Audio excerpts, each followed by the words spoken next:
Yes, good evening, everyone. My name is Dominic, and this is United Sauce and Wingers. Is it a Monday night or a Sunday night? I don't even know. It's Monday Night Sauce, bruh. Monday night? Yes, it is. I like what you did there, Sean. Yeah, this is the Monday Night Sauce show every single Monday at 7 p.m. And we're just taking anything that's happened in the week. This is where we talk about topical things that you want to talk about. It's not just the games, even though we will do a West Ham preview. And we've got some new guests coming on today because I really want to get their opinion on this show. So what is this show about? We're going to talk about what on earth is going on at Manchester United. What's going on? Like, where are we? Where are we going? What are the issues? And I felt, even though it's normally just me and Sean on Mondays, we need to get a full range of fans' opinions for this. This is so important to understand. Where is it going wrong? Are we overreacting? Are we underreacting? This is all about you and getting your opinion. So we've got some awesome guests coming on with all different views. And at the end, we're going to do something a little bit different. We're actually going to try and put together a West Ham team as a six, which is going to be hard, boy, because I can't even decide what to have for dinner with my wife. So this is going to be interesting. But guys, thank you for tuning in. Like the video, subscribe. And you know what? We're just going to get people in. Let's get people in. Here we go. We got Hez, we got Naji, we got Aiden, unofficial pundit or UP. How you doing, boys? All good, man. Yeah? Decent. Yeah. Mate, That's mad. This is going to be interesting, guys. We've got some people in the comments already. We've got James going on, Marco. Yes, let go. Buggy vibes. 31 minutes ago started. Boom. What? Yeah, I'm all over the place. I ain't got a clue what I'm talking about. Carl Lewis goes straight in it. I'll send it back to the problem. Right. He's not even waiting. We're 2 minutes in, just straight away. I love it. I'll send it back to the problem, but our wingers don't track back. Goalkeeper has second word save. AWB kills our offside traps. The midfield pivot, dive into tackles. None of these things make it easy to be a centre-back at United. Jesus. Please pick up everyone. What's going on? We've got Wesley in the house. We've got Ankit. Yes, boys. This is going to be a good show. If you know anybody, your mum, your granddad, your uncle, your cousin that you haven't spoken to in about 2 years, show them the video because we're going to have some fun tonight. Boys, let me just introduce you. These are all Manchester United fans. You know it's me and Sean. You got Hez here. Hez, thanks so much for coming on, bro. Yeah, I'm good. Nice one. You got unofficial pundit UP, the most controversial fan in the world. This is why I wanted him on because I love to hear people's opinion. Thank you so much for coming on, brother. Thanks for having me on. Cool, man. Mate, everybody, you know Aiden. Aiden's 18, but he's got like a brain of a 90-year-old, mate. He is like Aiden, mate. He's so smart. I love this guy. Aiden, thanks for coming on, man. Yeah, no problem, but I love coming on, G. And you got Naji, the only person to have food on an actual stream. So Naji,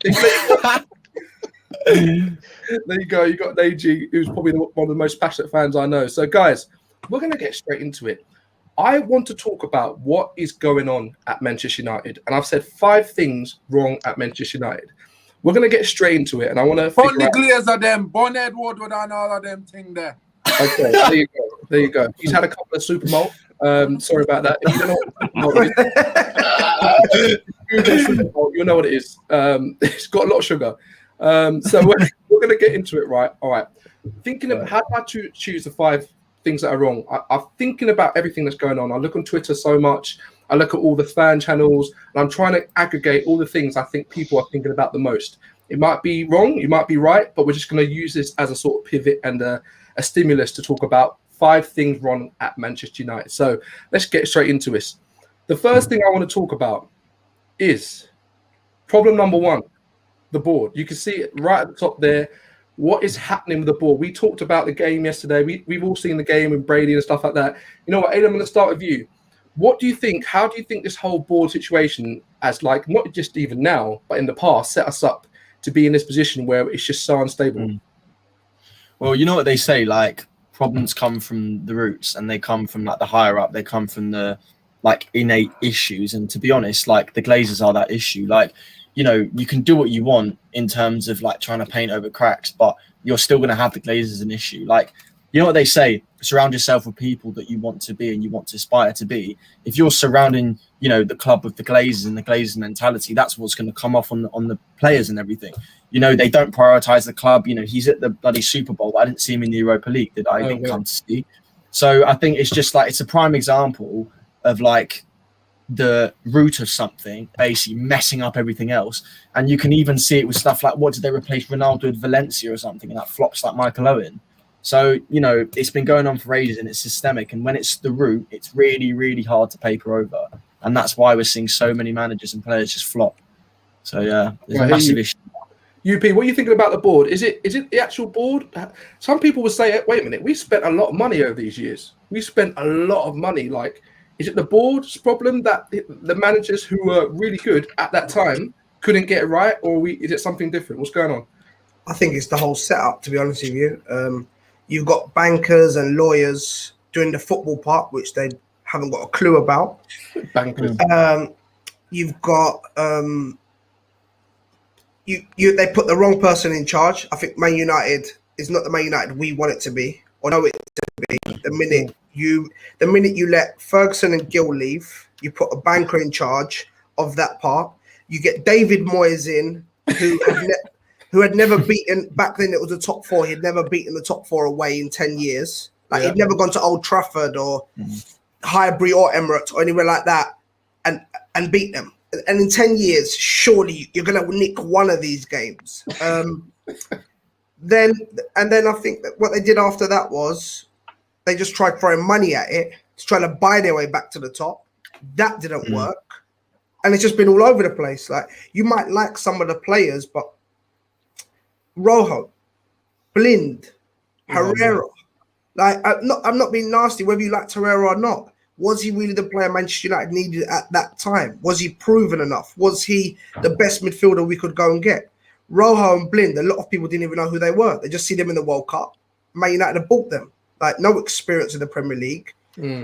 Haven't won anything major. Do you get my drift? Yeah, man. You're going to sign in people like Falcao. I loved Falcao. I loved him too, man. But that weren't the right signing, man. I got a long sleeve top at home now with a Falcao on the back. But when you saw him against Chelsea that time and he hit a hat trick of that, you're buzzing. But was he the right signing? No. That's where I think they've just gone wrong, and it just ain't gonna get any better at the moment. Not with them. Something needs to change at the top. You know what, right? You know when it went really wrong for me and I was thinking, nah, we're done. When I see Sanchez playing piano, right, ain't even doing grade 1, I was like, nah, we're done. There's no way. There's no way you're bringing a guy, right, who's getting, how much was he getting? 400 grand a week or something? Was it something like that? 375k is mad. And he's playing the piano and he starts. And he's like, what is this? This ain't a freaking Disneyland. Do you know what I mean? What's Manchester United Football Club? For me, right, we're in a situation where we want the club to go in a different way, but there's no way we can go in this way. We're on like a train track, right? You've got a driver flicking Ed Woodward having like flicking wine and flicking, I don't know, quince and cheese, right? And this track, it really has a determined track path. It can't go anywhere else because we're on the path of flicking the board and the glazes. There's no pivoting. There's no turning around. There's no reversing. We're on this path. And the problem is we can't grow and keep going until we understand what they're actually trying to achieve. They change. They change all the time. Sean, how do you feel about the board, man? Bro, I feel like this topic, man, is so jarring because I feel like everybody knows the board is obviously the root of all the problems. Like, we could talk about managers, we could talk about tactics, we could talk about, football directors, we could talk about recruitment, which we can all talk about. But at the end of the day, the ownership is at the top and everything else, like Aidan said, it trickles down. And the sad thing is, if you look at how they took over the club, and the way it was purchased with the leverage buyout, clearly for the Glazers, Manchester United is simply a business. It's pure and simple a way to make money for them. They're taking out, I was looking at it, every season, £85 million is going into their bank account in dividends over the period since 2009. Right? That's a world-class elite player every single season that we're missing out on. It's crazy. People can say, look, they still spent money, they still back the players. But at the end of the day, Manchester United, well, when they took it over, we were the number one in terms of financial revenue in the world, global fan base in the world. We were at the top of the game. And I think the results speak for itself in terms of where we're at now. And also in terms of our standing in global football, everything is dropped off. And at the end of the day, if they're taking out and creaming out money every single season, the club is never going to be able to fulfill its true potential. And the sad thing is that at the end out of this, Dom, is that they're not going to sell the club. The Glazers are not going anywhere. And why on earth would you, when you've got a business that is making you that much money every single season, and you don't even have to win and be successful on the pitch? So exactly. It's a conundrum. There isn't really a solution to it. So it's one of those. It's one of those for me, man. Sean, can I ask you a question though?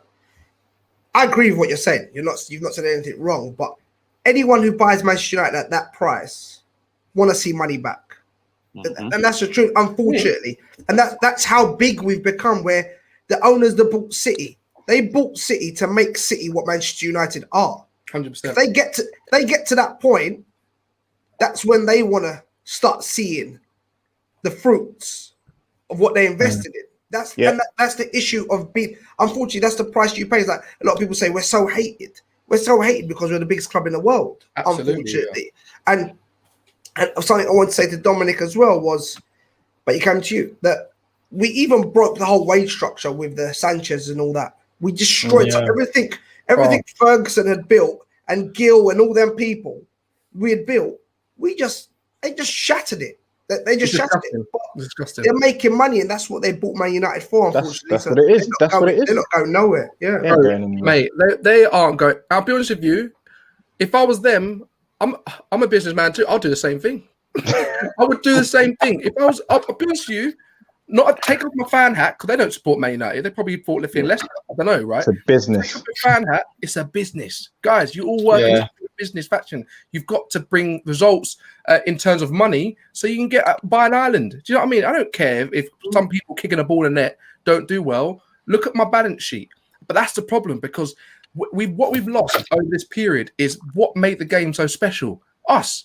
We made the game special when it wasn't about money and people were getting £50 a week and spending time with their family, getting Christmas gifts, being happy. That was when football was real. Now, some players aren't even making most of the money from the match. They're making it from sponsorships. They're making it from all these things that are going around it. The football is just dead, man. But it's so annoying because I can't turn off my football brain. I can't just be like, nah, I don't support football anymore. Who can do that?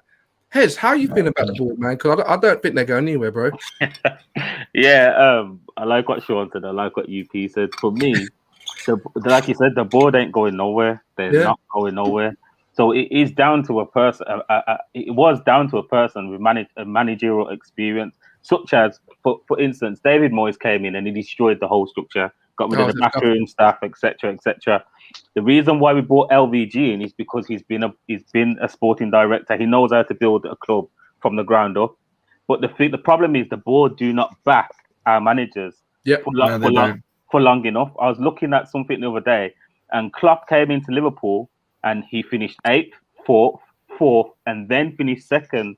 And we're not giving our managers time to do that. Like, everybody wants to have a Klopp at our club. But if you want a Klopp at our club, we need to back our manager. That's why I say, people, just back Ali for what he's doing right now. We need to back him, because if the board are not going to give him the players like the Sanchos and the Upamecano's, etc., we're not going nowhere. We're just going to reset button again. New manager comes in, give them 3. We need 2-3 seasons to get to the top. So the board, they don't care about United. It's down to. I personally like what Ali's doing, because he's kind of leading. He's like a silent leader. He's leading from the back. He's not moaning too much like Jose done, because Jose moaned. What happened? He's gone. LVG messed up with the fans. They didn't like the style of play of football, and he's gone.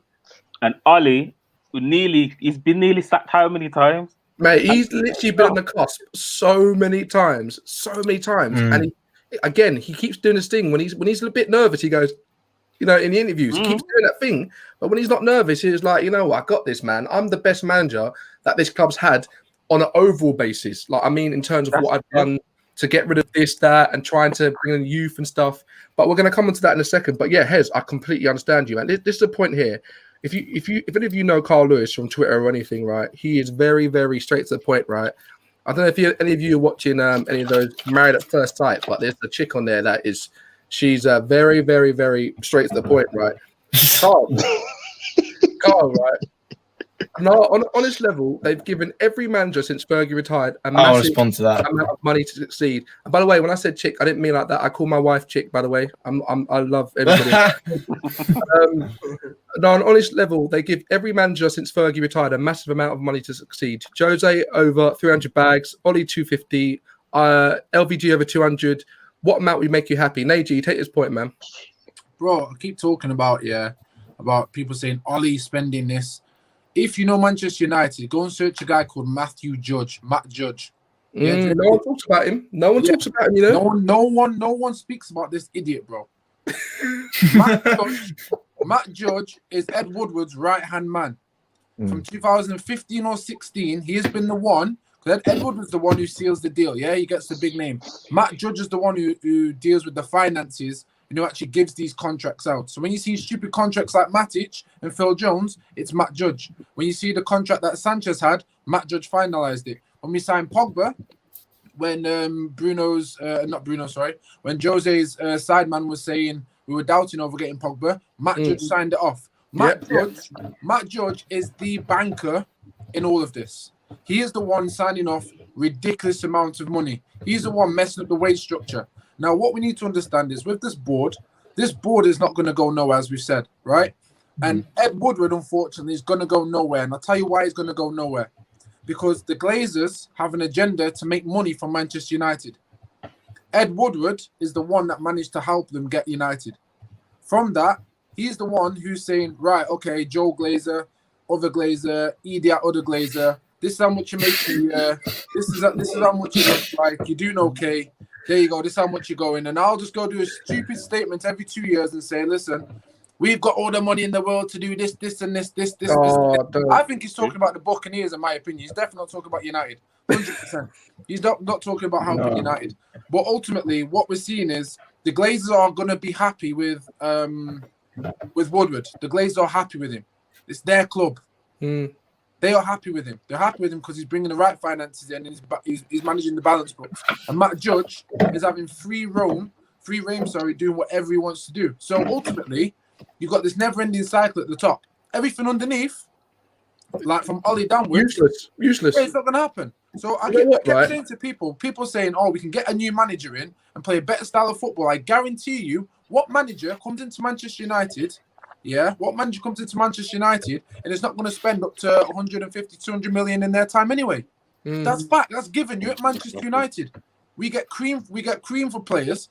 Like, we have this Man United tax, which is an extra 20, 30 million. The tax is disgusting, man. The price is going to go up, brethren. So it's like when you go to France. You go to France, you try and buy a perfume. That ain't right. You know when you go to the airport, you go to the airport and you buy chocolate, you go on Amazon, it's like half price. I'm not buying this from this airport. Do you know what I mean? People are blaming Ollie, saying this is what Ollie spent. This is what Ollie ain't spent that. Matt Judge is the one. Ollie's saying I want this player, and because he doesn't have reign like Fergie had reign with David Gill over how much it was going for and stuff like that. My man does not have that power. Ed Woodward and Matt Judge. And Matt Judge's LinkedIn account, go and search it. He's put accountant of what blah blah blah blah blah. Then he's put and also Manchester United. Wait, did you say LinkedIn? Something like that, yeah. He's got a LinkedIn, you know, about the Man United board. I love it. It literally says whatever Matt Judge's main priority is and job, it says that first, and then after it says and also Manchester United, whatever. Now to me, I'm thinking if you're Manchester United through and through, that's the first one that's going on your little page. I am Manchester United's director, blah blah blah, and I also. So you just know the board at the moment, and for a long time. Unless there's any Nigerian kings out there who've got bags of money, go and. Sorry, Neji. Why'd you got to be Nigerian? I was gonna hear that.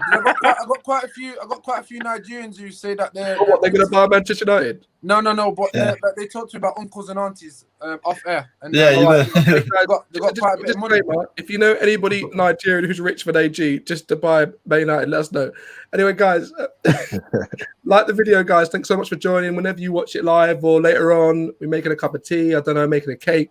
I appreciate you so much joining us. We're just talking about 5 main reasons why we are where we are. Like, what on earth is going on? Like, it's just stupid. I feel like Home Alone, right? Home Alone's an iconic film where a kid basically gets left at home and these two robbers tried to get the house. And Marv and Harry, right? They can't do right. They go in the toilet, fall over, they fall down the stairs. They can't get. I feel like we're in one of those stupid things where we can't get it right. When we feel like we're going forward, we're going 10 steps back. All right. So yeah, like, subscribe if you're new. I really appreciate it. We're gonna go to the next point. Otherwise, we'll never get through the points. The next point I've got here is recruitment, and it's a little bit the same related to the board, right? Because recruitment comes down from the board, but also though you got to put down the managers. Okay, we've signed some terrible, shocking players. We can name them easy. Let's shout out some names that have been a flop in the last couple of seasons. Angel Di Maria. Who else? Di Maria, Schneiderlin, Blind, Sanchez, Mkhitaryan. Yeah. He was good as well. Ruined him, bruv. He was supposed to be a good player. We've signed a lot of players, and for some reason, we still don't have a right winger. I don't know. I don't. Did we miss out that box or got a voicemail? Because for me, right, this comes down to what's happening. Like, if we've got no CDM apart from Matic, we've got Matic as the only recognised CDM. We keep having to do a fusion half of Fred to make one CDM. That's not right. We've got a right winger playing what? We're going to put Pogba on the left. We got Rashford on the right. His decision making is questionable. Where has the recruitment got so wrong? UP, what's going on with recruitment at Man United, man? I think it's just come down to the day you signed Marouane Fellaini on the last day of the transfer window. That's the only signing you made after Sir Alex left. Imagine you've lost arguably the greatest manager ever in football. You've lost him. You haven't gone and replaced him with the next best manager in football. Yeah. And on the last day, bro, I remember sitting there waiting for the clock to run down, hoping we didn't get Fellaini. I wanted to go into the season with no signings instead of Fellaini. That's how bad it is. And ever since then, we let Rio, Vidic, and Evra leave in the same summer. The same summer, you know. Imagine letting those three people. That's the core of your defense. You've let them three leave in the same summer. You've then gone and signed, and you let Butner leave. I'm not saying Butner was good, but you've let Butner, two, you know, with the umlaut on the U. You know, yeah. You've let two left backs leave, and you've gone and signed Blind, Rojo, and Shaw. You've got to sign three left backs who you can convert into centre backs as well. It's like, how can you let two left backs leave and sign three left backs? So out of your 6 players you signed that summer, 3 of them were left backs. That's mind-boggling. That's mind-boggling. Honestly, no, it really is. And from there, then we've gone and Mourinho's coming. You've gone and signed Mkhitaryan because we need a right winger. Perfect, cool. Whether that worked or not, all right. You then get rid of Mkhitaryan for a left winger. Bro, that don't make no sense. How have you got rid of your right winger for a left winger when you ain't got no right wingers? But you've got 2 players already in Martial and Rashford who both want to play on the left wing. Like, it's just, it comes down to who Sunshine said about Matt Judge, him. That's number 1. Woodward, they haven't got a clue about football. They literally haven't got a clue about football, and that's why one of the reasons why I'm so behind Ole as well. Because I just feel like his signings, other than this summer, because I don't believe any of these signings were the people he actually wanted as his main signing. I agree with that still. You don't think Ole wanted Bissaka, Maguire? No, them. I'm talking about this summer. Oh, this summer. Yeah, the first summer. Sorry, I don't care what anyone tells me. I like Wan-Bissaka. I think he's unbelievable. I think he's only going to get better. Discussions about for his age, he's only going to get better. That's simple. Maguire's better than any defender we had brought in, whether you like him or not. He's more composed on the ball. Right? On that point, I would say he's better than what we had, who was fit. Simple. It is true. I can't think of. I don't think he was not by ability, maybe on form, but not by ability. No, when he you can't tell me that Maguire's a better centre back than that. Then who? When he came in, he was so necessary because we were so poor defensively.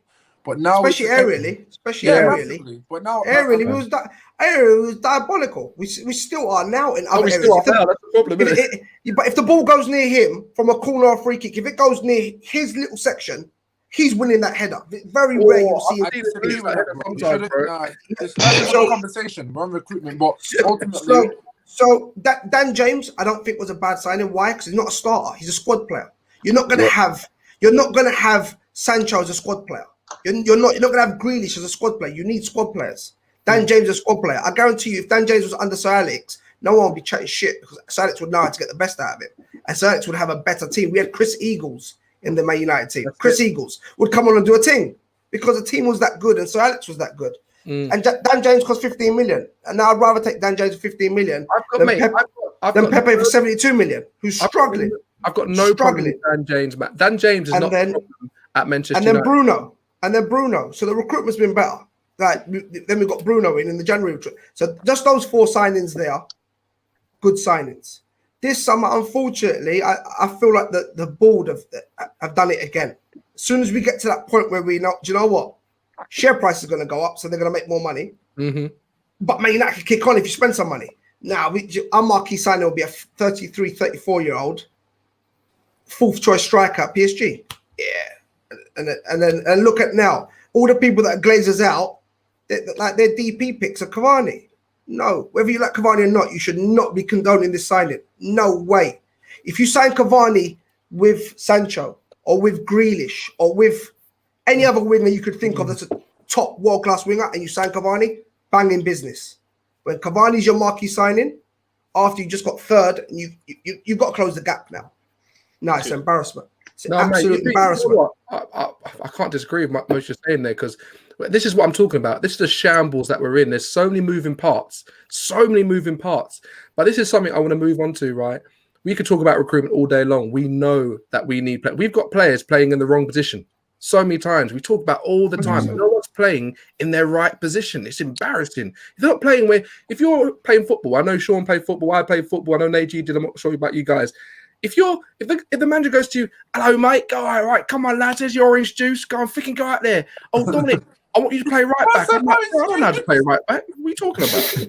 I'll be like, I'll do a job there. How many times has Pogba said, yeah, I just want to play, but if they want to play, I'll play there, but I don't. You know what I mean? The guy don't want to play there. Yeah. He's not going to have his best football. He's not going to be enjoying his football because you know what? The best players, when they enjoy the football, they play the best. When you're feeling good, when you can see the pitch, you enjoy it, man. It's fantastic. But we're not playing the players in the right position. So how can we thrive? And the problem is, we could get away with playing people in the wrong positions if we were playing in a fluid system. We're not. We can't play in a fluid system because we got Bruno doing a lap around, doing 400-meter lap every game. We don't know where he is. We're like, where's Bruno? Is anybody seeing Bruno? So there's so many things going wrong. Let's go to the next point because there's so many to talk about. Sean, we talk about this a lot, bro. Guys, problem number 3 is our defense. Like and subscribe if you're new. Appreciate you joining. And again, new guests have come on. I appreciate you guys so much. Sean, our defense, right? Aidan came up and did a really good clip from our show talking about, well, is it just the defense? Because sometimes it's the attack, sometimes it's the defense. And I get that. But for me, the defense is still rubbish. I'll be honest with you, it's still rubbish. We've got to assess. We've got say you got a leak in your house, Sean. You got a roof. You've got to fix that leak, and then you go to the next leak. You don't just go, oh, a defense is the issue. Talk to me, man.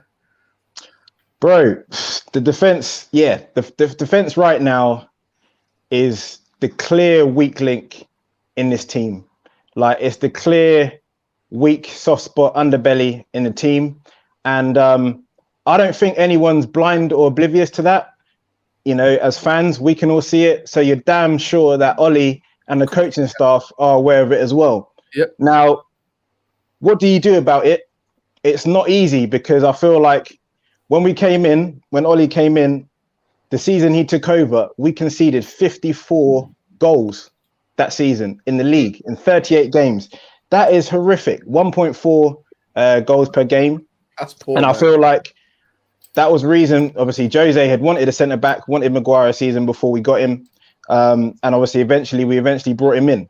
Now, when you're looking at the defence, we've still got a mishmash of players, okay, or from how many other different managers.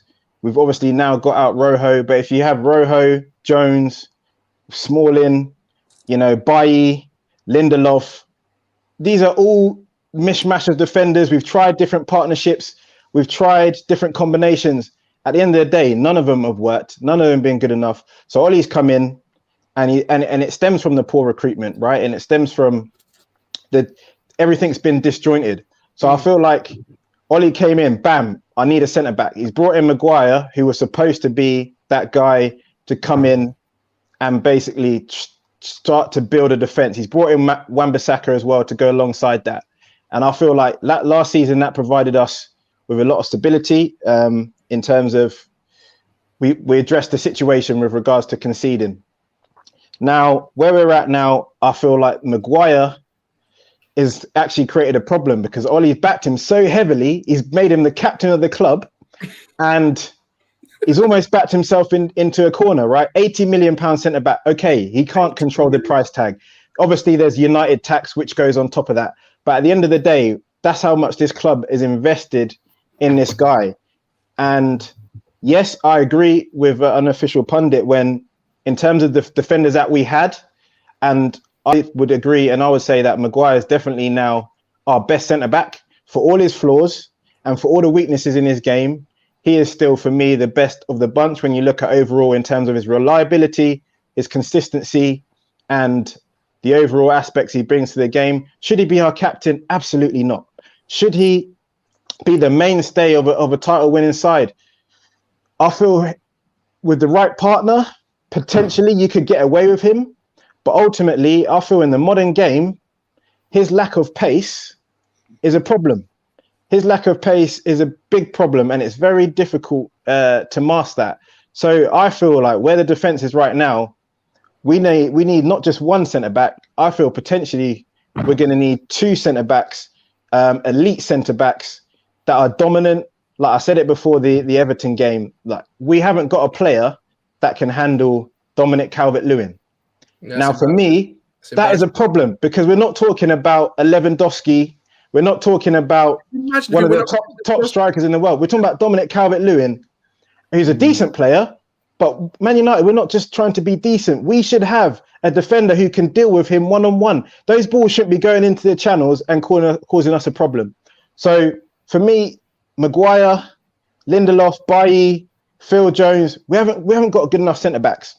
So, bro, do you now... Yeah, go on, bro. Go on. Bro, honestly, like, I'll be honest with you. When Maguire got nutmegged by some guy who plays for Bournemouth, right? Stanislas. Yeah. I'm sorry, he must... You know when you play FIFA and you're like, yeah, 5-0 first half, you have to let your man apologising, right? He should be like, you know what, I shouldn't play. Guys, you know what, just sub me. Because that is embarrassing. Yeah. Look, I know that Rashford's done to a few Liverpool players. I enjoy it. I replay it all the time, right? But for a situation against Bournemouth to get nutmegged, I watched a video of Harry Maguire, and I'm not going out for Harry Maguire. And then when we talk about this, we're not talking about him as a player. We're not that channel, right? I'm talking about his footballing ability and what we need for Manchester United. He is not good enough. Not good enough, you know why I'm saying this, right? And I've backed him to the hills, man. Honestly, come over, have a cup of tea. Obviously distance because coronavirus. Right? I've backed him. But for me, when you've got Harry Maguire, who's not strong enough, he's not quick enough, and we keep saying to him, oh no, but he plays better with Bailly. Who cares? Why can't he just play better by himself? Why does he need to be improved by another player? I don't want that as my captain. I disagree. And as my best centre back. I disagree. Go on, UP. I disagree, man. Go on, bro. You think he's good enough? Definitely. There's no way Pep Guardiola. There's no way Pep Guardiola would want him. We would be saying it this way. We'd be saying exactly the same thing about John Stones six months ago. Exactly the same thing. And as much as every man here can sit and say, oh, it's Ruben Diaz. Ruben Diaz played with Laporte.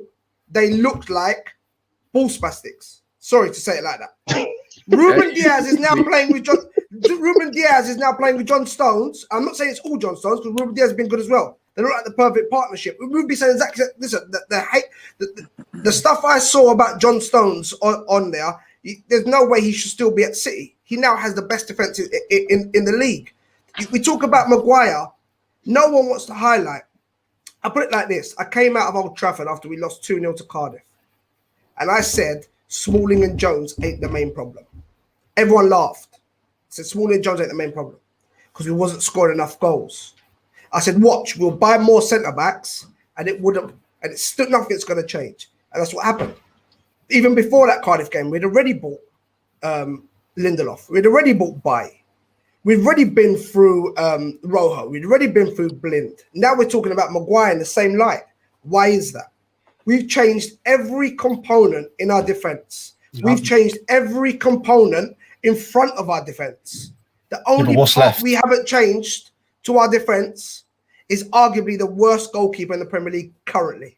That's the only part we haven't changed.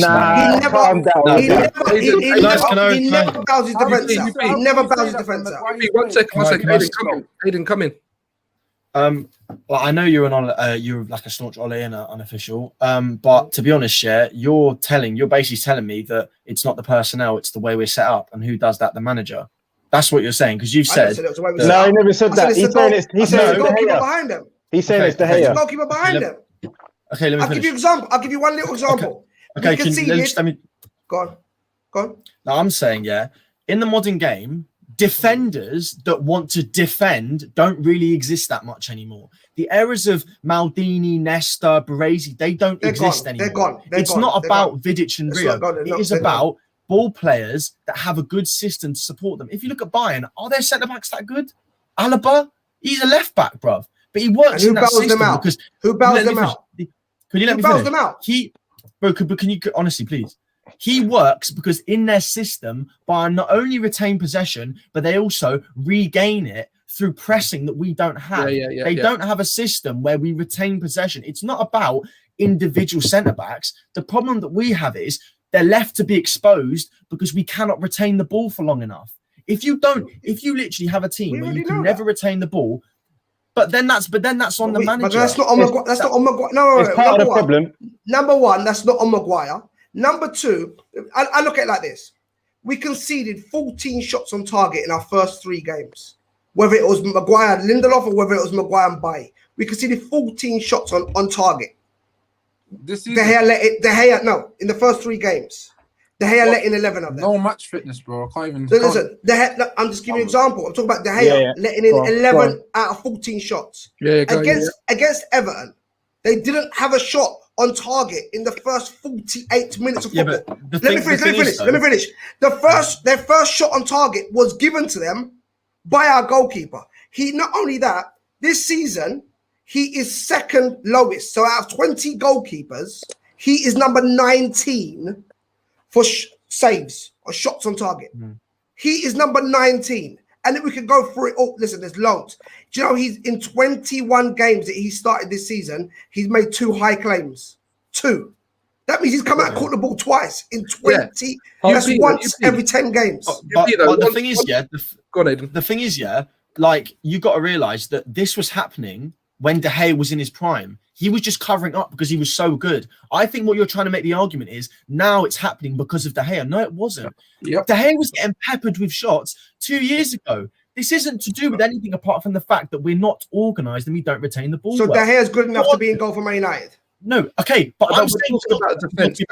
But even if you change De Gea, you'd still have a goalkeeper that is peppered with way too many shots. It's not true. If you put Oblak in there, three against Everton. If you put Oblak in, all that would happen is concede less goals, but all the pressure would be on the keeper. That's not what should happen. The first line of defense should be retaining the ball and regaining possession. The second line of defense should be the centre backs. The third line of defense is the keeper. The first line of defense should not be the keeper. The first line of defense is retaining the ball. And organisationally, we're not set up. And that's let me surmise this, right? Because I want to get Hez there. He's been waiting patiently. I appreciate you, Hez. No worries. I think we're in a situation, right? I've backed Maguire from the hills. I like the way he can ball. You saw what we did when he went forward. He was like a left freaking winger. His ball work is fantastic for such a big build. He's very good on the ball. The problem is, right? We don't play as a team. I've said this at so many streams. One of the shows I made was we just can't play football. Now, when I say we can't play football, we don't play as a progressive collective team. And that's why I like seeing Van de Beek come in, because he enables us to try and start playing as a team. But problem is, the players can't play like him. They don't play the one quick moving around stuff. So we don't play as a team. So the problem is Harry Maguire is more exposed. I'm telling you right now, if he wasn't exposed in this team because of the way we play, he wouldn't be a bad player. He wouldn't be a bad player because he played at Leicester. He did it. We didn't sign him for no reason. We played him at Leicester and he was good, right? He was very calm on the ball. No one said a word. How comes Evans is playing like he's some flicking rejuvenated, the best in the back in the world? It's because they've got a better defensive system than us. So what I'm trying to say is, in this system that's not going to change while Ollie's there, because this is how we play, Maguire is not suited. That's just a fact. He's not a bad player. He's just not suited to the way we play football. And the only way we're going to change playing football is potentially by either, I don't know, we get a new coaching defensive team in, whatever, and all of a sudden, we need it. All of a sudden, we're doing what Pep does when you've got a play, or Liverpool rubbish. When you've got the ball, they swarm. We don't swarm. We just kind of go to the left, and then we go to the right, and that's the problem. So I've got nothing against Maguire, but in this team, it's not working. It's not working. Hez, talk to me about this, bro. Yeah, bro. I do agree with Aidan a bit about the system, because Ali does need like a defensive coach or something with that. Yeah. With Maguire, honestly, I like his ball playing work, but I'm over Maguire.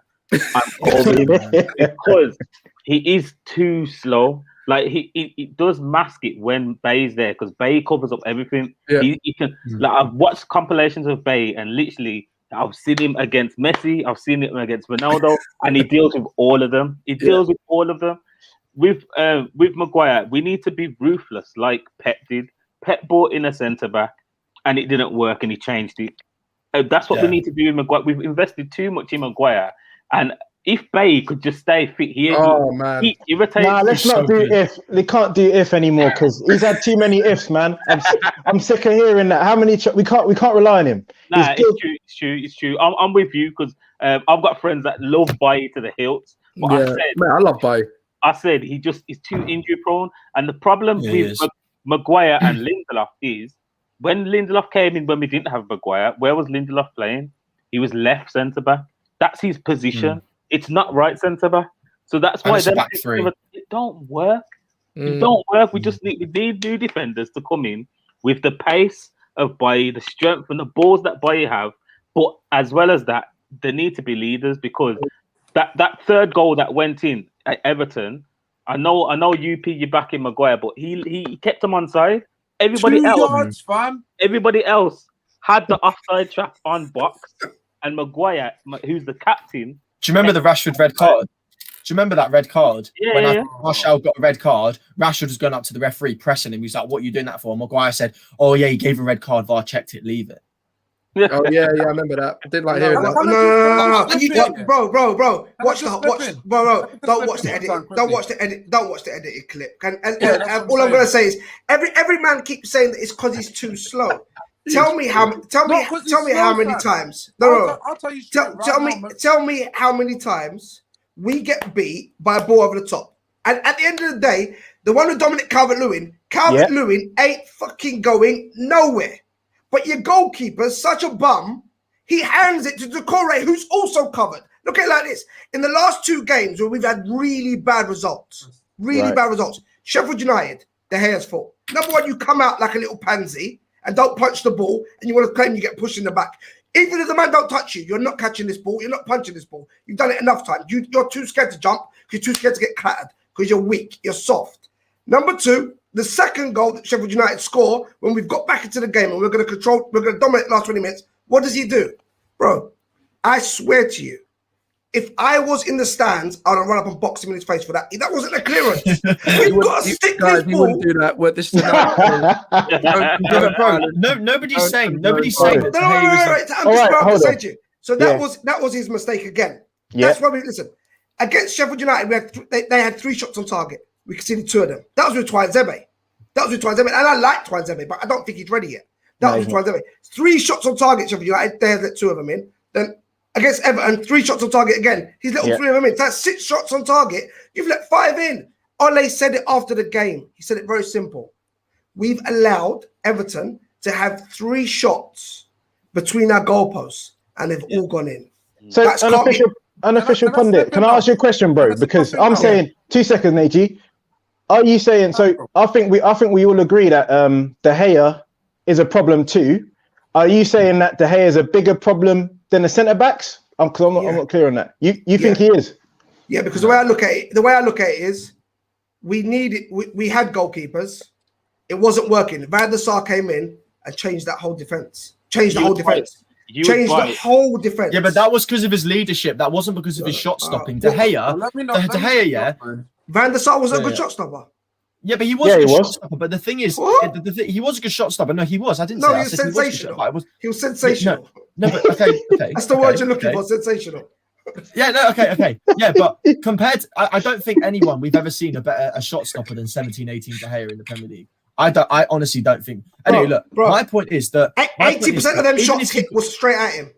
Okay, even if you got Oblak in, bro, Oblak would still be getting peppered with those shots. Yeah, he'd save it, but it shouldn't be happening in the first place. 6 shots in 2 games. Mate. And one of them, De Gea gave. No, wait, 2 of them, De Gea gave them. Okay, but the thing is, look. 6 shots in 2 games. Okay, but let me ask you a question. Maguire's so bad, we could 3 league games on the trot against Chelsea. We've never done that under Fergie. We've never done that under Fergie. 3 league games on the trot. 0 goals conceded. Bro, that's a mid-table metric. We're Man United. Can I have my say now, please? Yeah. I'm gonna come in, AG. Maguire's not bad, right? I'm not saying Maguire. There's no way we pay 80 million for a bad player. In this system, he's not playing well. He's not playing well in the system, and it's about the collective of how we play and how we play. That's the system we play. We've always got to play 2 strong CDMs that can cover Maguire or a fast person next to Maguire. That should say everything you need to say, guys. Thank you for tuning in. Like the video, subscribe if you're new. We could go on about this all night, 100%. But I'm just glad you're getting all different opinions, different viewpoints. Obviously, we're trying to make it as fair as possible. We have to move on to the next point. Otherwise, literally, I need to get so let's get to the next point. Naji, you can start off this one, bro. Playing style. When I talk about playing style, people have said that Ollie has no playing style. I think that's agenda. Every manager's got a playing style. You don't turn up on a Monday, park your car, go to a training ground and go, hey guys, all right, just do pig in the middle. I'm going to go watch TV. That doesn't happen. It doesn't happen. You've got people in Manchester United who are researching, watching videos, setting up certain teams. It's happening. But this is where I say, but what is our style at the moment? Because I'm seeing it change quite a lot. Which is fine if it evolves. But I don't think you can say we know exactly what our playing style is going to be. Every game, we don't know what it's going to be. It's a bit iffy. Is it developing? Do we not know? Or is the style there, but we just can't see it? Naji, I think playing style is one of our problems. What do you think about it, bro? I don't think we have a singular playing style like one manager has. Yeah. That's a given. I think when you look at every team he pops out, certain players are not capable of playing a certain way. So ultimately, most of it is down to the individual. He was set up with an idea and a couple of tactics against the team. When it comes to the way in which the ball is moved, that is where the inconsistency is. Because depending on who you've got on the pitch will determine how you get the ball into those areas. For example, if Pogba's playing, he's the only player on that pitch who can hit the ball over the top from deep. Rashford loving him. Absolutely loving him. When Bruno tries it, 80% of the chance he can't make that ball over the top. So we have to play through the middle and play around, which then makes Rashford a lot slower because, it doesn't make him slow, but means he has to get involved in actual link-up play and stand there. Can't really make those balls over the top from deep. That's most of the time when we're playing a high attacking team, when we're playing with Scott, McFred, Linda and Maggie. That's basically what happens. So when it comes to, we look at the PSG game and you see that when Bailly was playing, when Twanzé was playing, he pocketed Mbappe and flipping Neymar. I guarantee, bro, if any other defender did that in the game to those same players, people would still be saying, why is he not playing left, right, and centre? And I'm not saying that was down to a style of play. What I'm saying is when you have certain individuals that can play a certain way, you have an opportunity to a positive opportunity that knocks on to other players. For example, when Bailly was playing with Maguire, as much as I did not rate Maguire, Bailly was next to him, right? That allowed us to play higher, which then had a knock-on effect with all the other players around.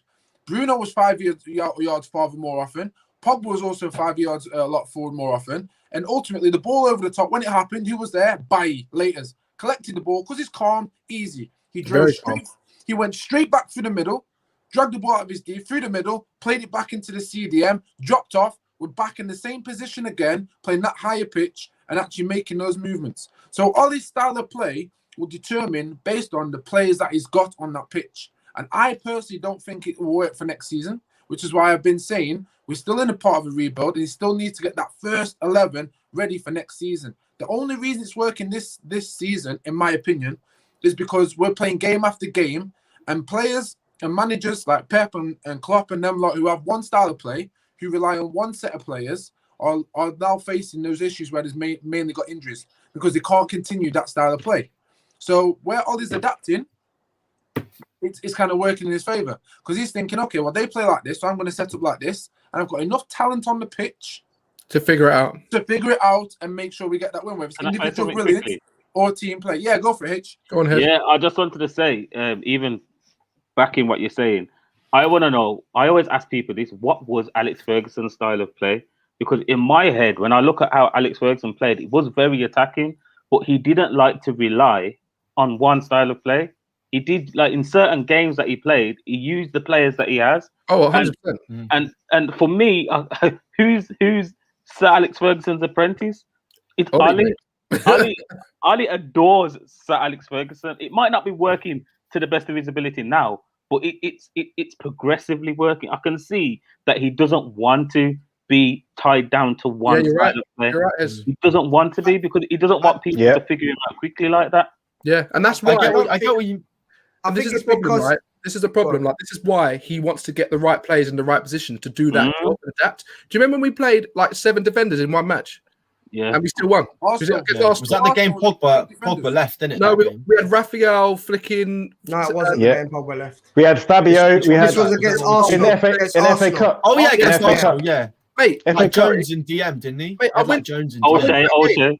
I went to that game. O'Shea, it was ridiculous. We should never have won that game, but it was the mentality. We're going to come on to the last point. It was the mentality instilled, and the players said, "We just got to go on the pitch." Rooney has great point. Rooney came out and said, and I shared the video. He said, "Look, I'll be honest with you. When we went and played, Alex Ferguson said, look, guys, just go out and do the job." He said it. He didn't say that. Oh yeah, do this. He just had the people. They had the Alex Ferguson mentality and went out and smashed it. And their ability came out. But the problem with Manchester United at the moment, we don't have the mentality. And that's why I'm going to go to the final point. Mentality. Well, Aiden, talk to me about mentality and I'll come to you after. Yeah.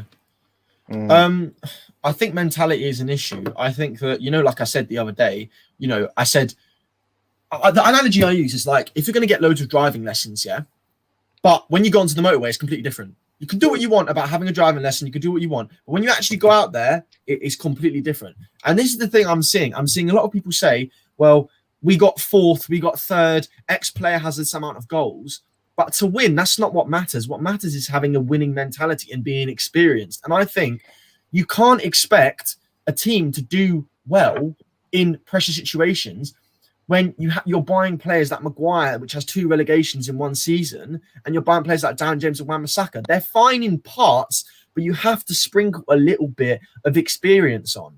And I don't think actually Ole obviously he didn't want to buy Cavani, but there's no player that Ole's wanted to buy that has experience. And I understand that he wants youth, but you have to have an element of experience, because what happens is when you're not used to doing something, you have to think while you do it.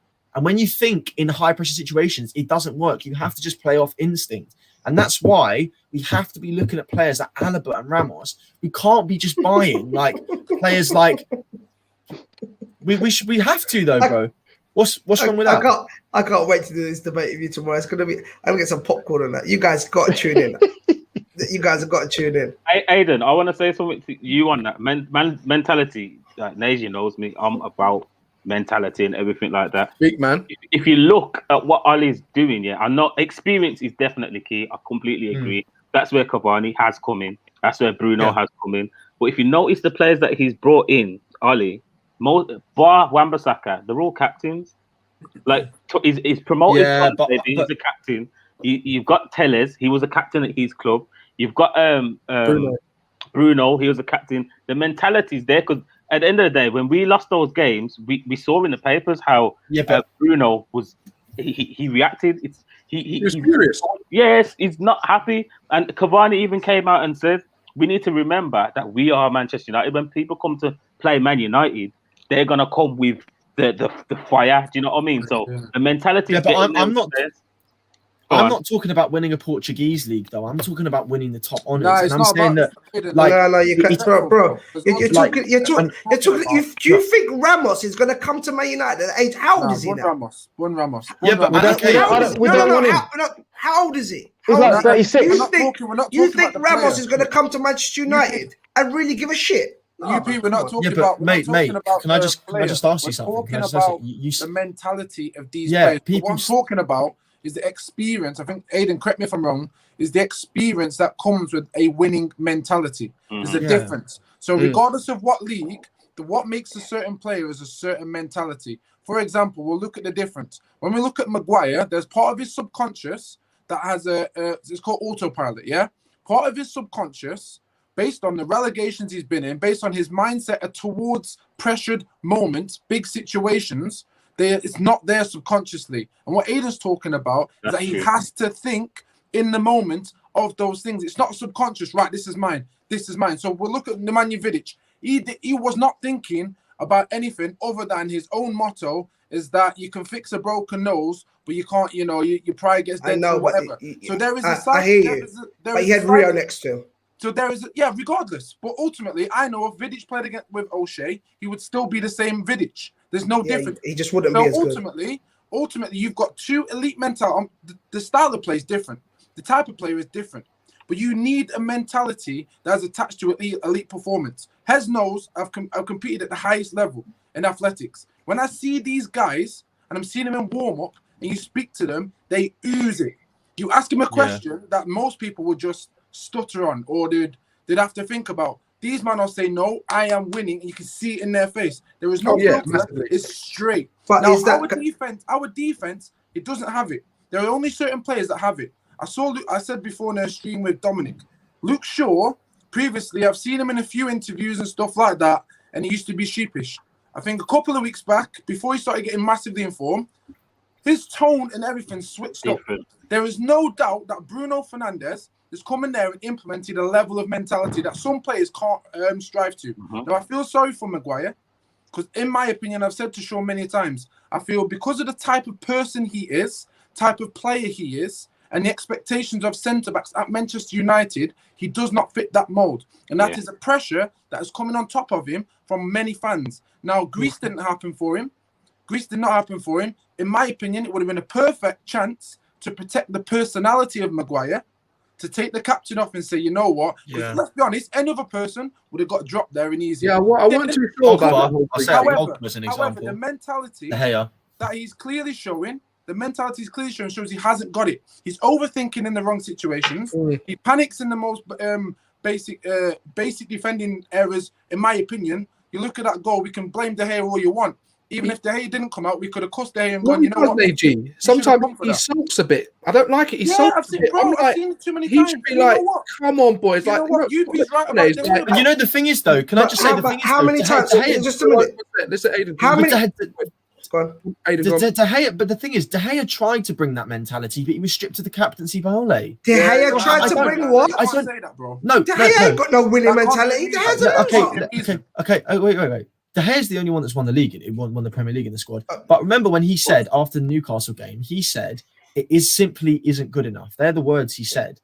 And then the day after, he got the captaincy stripped. So I do think De Gea is weak mentally, and I think that he's never been a leadership goalie. He's always been a very good shot stopper. That's why it was sort of like covered up like a few years ago, like with our shit defense. But I do think that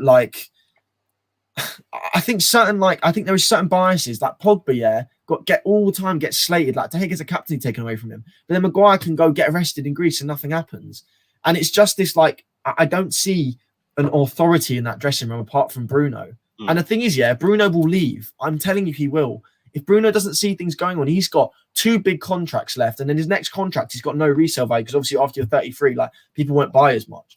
So I think he'll leave, and we need to get some people to go mentality. And you say it's Ramos won't work, Cavani worked, Thiago Silva's working. If it's done right, let's not act as if Cavani's come in and been sensational. Do you know in December and January he scored 2 goals? Martial scored 3, but Martial's shit. Cavani's great. Please, let's not act, because Cavani's missed more big chances inside the box, like the one against Everton when the ball comes to him, and he misses it with his right and it hits his left, or he missed the open goal. Look at the goals he scored. And Thiago Silva's gone into Chelsea, and they looked worse. They didn't look no better defensively. So all that, but the problem is, United fans expect to be up here. Right now, with the signings we've made over the years, we're down here. We're low. And we're going to done it again this summer. We haven't signed one starter. We signed players. Cavani is a starter now, but if he leaves in the summer, you've gone backwards because you played Martial out on the left, even though he was your main striker. Then you played him up front. You've knocked him for confidence. Like, Martial can't get in the team because apparently he's not doing well enough. But your goalkeeper, who's been stupendously shit for 2 seasons now, is still getting in the team. This is the problem. And people think Man United should be up here, but Ole's only made 4 signings he wants. Ole's only made 4 signings he wants. So he can't implement his style of football. That's impossible. You're not going to get the mentality. You're not going to get the mentality either until the players start getting into their prime and they've made mistakes. They've lost things. Most of our squad are nowhere near their prime. And then I heard you say about clean sheets. We've never kept 3 clean sheets against Chelsea on the trot in the league. What's with Chelsea? But that doesn't matter. You're not listening. City. We used to be City's whooping boys. We've kept more clean sheets against them last season than we have in years. Yeah, but that doesn't mean anything. Let's not act as if. That doesn't mean anything. Wait. So let's not act as if the defense is always that bad. It is. And like you said yourself, it doesn't mean anything. The attack don't hold on to the ball. Let me ask you a question. We go ahead, but in the 90th minute, there's 4 minutes added on. We can't keep the ball for 30 seconds.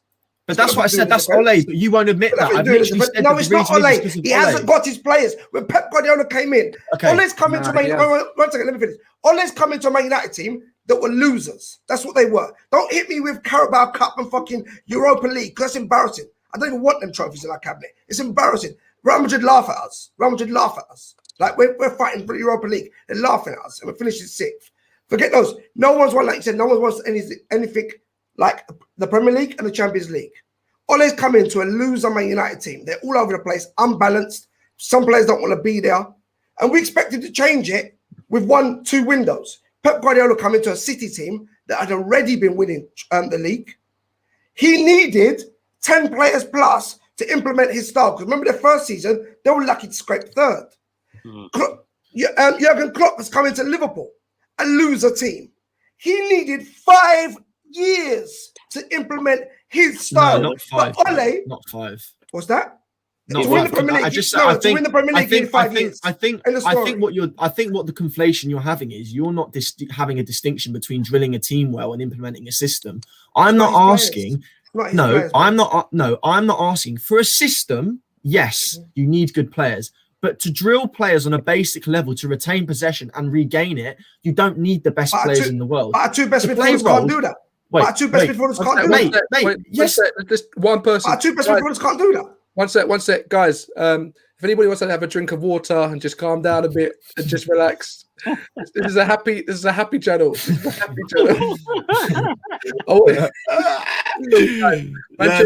calm, bro. We'll just be happy, all right. Cool. Yeah, but I'm just saying that to say Bruno Fernandes and Paul Pogba aren't players that can be drilled into effective retention of the ball. Like, that's not true, man. Like, so they need to be told to do that. They need to be told to do that. No. Did you hear what Roy Keane said? No. Did you hear what Roy Keane said? But I think that. Did you hear what Roy Keane said? Yeah. I think that when you're playing Pogba in a pivot and you're playing him out of position, and also France, man. See, again, you're not. Been playing that for 5 years now, man. He's been shit. Bro, please, bro. 4 3/4 of them. Stop, man. Right, you know what? Pogba thing is just stop. Please, can I just stop? I'll do. Right, guys, thank you for tuning in. This is crazy. Bro, I'm getting my popcorn out right now, bro. Yeah, honestly, like I wanted to do this to get more sweets left. I wanted to bring on different people today just to get a different vibe. And guys, you've got it. I don't think we've ever had this on the channel before, but you've got a view there. I tell you, we've got a game tomorrow, so to light up the mood. We've got a game against. Yeah, we need to do that at starting 11, isn't it, bro? I know we've got a game against West Ham, and we're already over time, but I can't not do it. And maybe this will just lighten us up a bit. Look, we're all friends here. We're all happy. Let's just talk about the game. So what I want to do, guys, I'm gonna do something a little different. We only can do this in 5 minutes. This is gonna have to be really quick. We'll have a bit of fun doing this, and so you can all have a fun Monday night. So let's do this right now. We are going to decide what this is going to be. We're going to talk about our starting lineup. Guys, get in the comments. Starting lineup for tomorrow, okay? This is FA Cup. We're on the back of it feels like a draw, but it felt like a loss. I was disappointed. I want my club to succeed. We can have a little bit of fun here. Again, thanks so much for joining. You really, really help us and support this channel. I really appreciate it. So I'm going to ask, right? This is not going to be a debate because we know it will descend into madness. All right. I'm just going to ask and go around. Okay. Sean, who do you want at goalkeeper? For me, regardless of De Gea's recent rubbish form or mistakes, it's got to be Henderson. Whenever he's played, he's done well, apart from that mistake against Başakşehir. But other than that, he's been reliable. We need to groom him because for me, I've lost patience with De Gea. He's on his way out. We need a new goalkeeper, and I want to see if Henderson is good enough because at the moment, I'm not convinced, and I don't know if he is going to be good enough to be the long-term replacement. So let's give him an opportunity. Let's see what he can do. My man. And Hez, who's playing left back for you, bro? Oh, you're mute, man. You're mute. You're like Zoom calling it. Oh, no, you're a mute, mate. Yeah, so for me, it has to be Tellez. He needs some more game time. And I want to see him get like some crosses into the box. And I want to see him get an assist. I agree with that. Good player, man. Good player. Hez, I respect that, bro. Thank you. Naji, what are you saying, man? Left centre back. Phil Jones, please. No banter. Hey, I've got to ask you, bro. Bro, no, I just said no banter, bro. I'm sick of Maguire. I'm sick of Lindelof, bro. Yeah, he's injured. I don't think you understand, bro. I don't think you understand. Damn, bro, too long. But you forgetting how Phil Jones, how bad he is, bro. You're taking the bait. Don't fall for it. You're taking the bait, Sean. Naji, I'm not. Jones is injured, so who are you going to choose, mate? He's actually fit now. No, he's injured, mate. Okay, then Twanzebe. You're such an idiot. You are such an idiot. Why is that funny? Mate, why can I not say them players? That's a good player. Anyway, moving on. AJ, you crack me up. I want to see them pink boots, bro. There's no point me even saying anyone apart from Maguire. Like it's going to be Maguire. Nah, don't say his name, fam. All right, Maguire. All right. Okay. It's not going to be anyone apart from him. He might not be playing.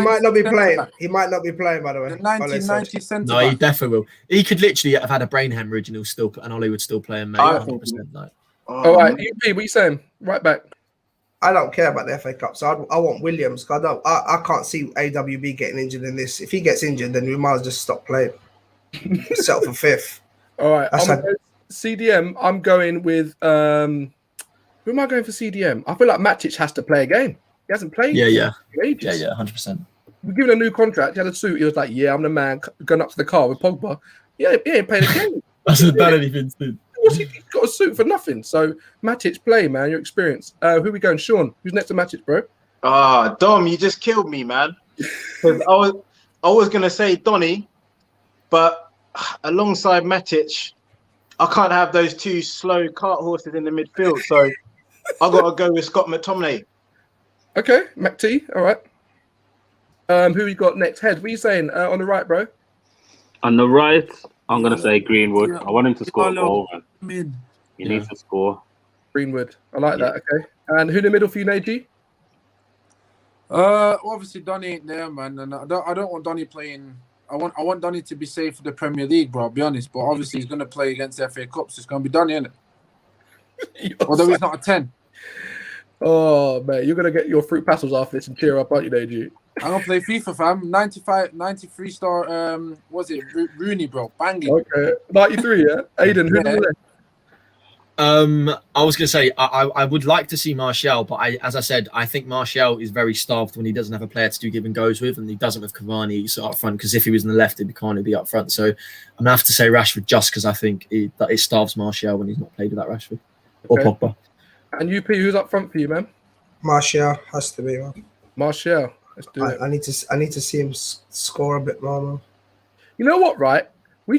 Guys, thank you so much for making that pleasant and lovely, and it was great. There was no argument. I want to play McTominay at the 8. I want to try McTominay at the 8 next to Van der Beek. Love him at 8. Can we try? I think this would be a good idea, man. Just put him next to Van der Beek, bro. That would be great. Look, this is the team. This is the team that's going to win the game, people. This is the team that are going to win the game. Dom, I beg you, put the entire team in their original positions. Marco, Joker. All right, let me put this back, guys. Is your team? Look, for me against West Ham, it's going to be a situation, right, where they're going to be up for it. They got Ben Rama playing very well. Ben Rama's playing very well. They got obviously Lingard can't play. And Bowen is very good. Look, the whole team, they're playing well. They should have probably won against the last game. We're going to have to play well. In all honesty, we've got to have some sort of response, some sort of reaction. But at the moment, my expectations, I don't know what Manchester United team are going to turn up. So I'm not going to be an idiot and just say, yeah, we're going to go and smash them. We have to be realistic. We have to respect the club of West Ham and respect where we are in our journey. And at the moment, we're very unstable. But you know what? We've got to stay positive. We have to stay positive. This is our team. We only want the best for them. And I want to thank all the guests for coming on. Thank you, Sean. Thank you, Hez. Thank you, UP, Aiden, Naji. Follow Sean on Twitter, Grow Football. Hez, I'm not sure if you got Twitter. Yeah. Bro. I ain't got Twitter, just Instagram. It's just Instagram. Nice, man. We got UP, unofficial pundit on Twitter. UTC Aiden on Twitter as well. Naji Sunshine 47. You might have seen him on a Giacomo advert. You're doing this thing. Guys, I really appreciate you coming on. It's been great. You've heard some raw fan experience. I told you it's going to be different. I told you guys. Look, I told you put your seatbelt on. Good though, debate's good. But I really appreciate it, guys. Have a great evening. We'll see you tomorrow for the match reaction for the West Ham when hopefully we go and do a madness. Keep it real. Peace.